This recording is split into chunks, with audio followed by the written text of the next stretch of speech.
bonjour à tous. Des annonces d'envergure nationale. Hier, depuis Chalon-sur-Saône, les ministres de l'Industrie et de l'Énergie, Sébastien Martin et Maud Bréjon, se sont rendus en Saône-et-Loire pour lever le voile sur la prochaine usine qui devrait voir le jour au niveau de la friche Nordéon. Une usine qui va fabriquer des turbines Arabelle utilisées dans les centrales nucléaires de nouvelle génération.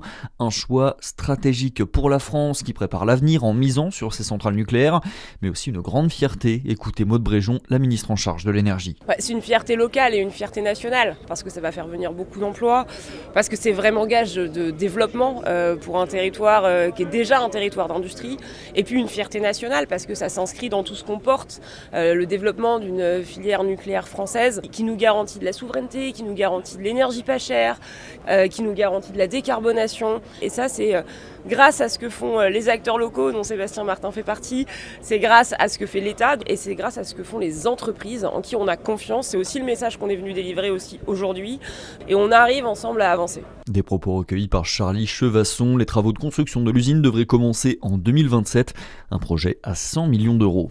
Accident mortel sur la route à Dole. Hier, un homme de 90 ans a fait un malaise alors qu'il était au volant de sa voiture. Perte de contrôle. Il s'est encastré dans un muret au niveau de l'avenue de Lattre de Tassigny. Les pompiers sont intervenus vers 15h30 pour le secourir. Transporté à l'hôpital, il n'a pas pu être sauvé.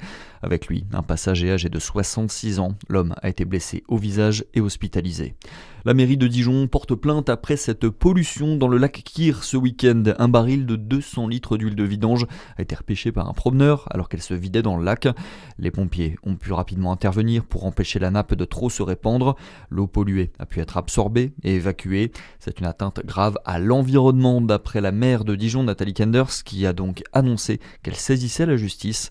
L'enquête suit son cours. Un éleveur du Haut-Doubs condamné pour mauvais traitement contre ses animaux. En octobre dernier, il avait ligoté un de ses poulains et l'avait jeté dans un trou dans un pré du côté de Russey. Les secours étaient intervenus, mais trop affaibli, le cheval avait dû être euthanasié. L'homme de 54 ans écope de 6 mois de prison avec sursis, de 12 000 € d'amende et d'une interdiction à vie de s'occuper d'animaux.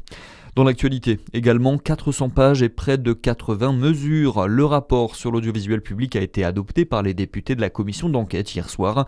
Fruit de nombreuses auditions d'animateurs et producteurs des chaînes de télévision publiques, le document sera accessible lundi prochain. Un vote serré, 12 voix pour, 10 voix contre et 8 abstentions. Certaines mesures ont fuité avant le vote ces derniers jours, comme par exemple la suppression de chaînes de télévision. Et puis la chanteuse Taylor Swift veut protéger sa voix contre l'intelligence artificielle. Elle vient de déposer 2 enregistrements au Bureau américain des brevets et des marques de commerce. L'artiste américaine avait condamné en septembre 2024 l'utilisation d'une image détournée d'elle qui appelait à soutenir Donald Trump. C'est tout pour l'info. À suivre, votre météo sur Fréquence Plus.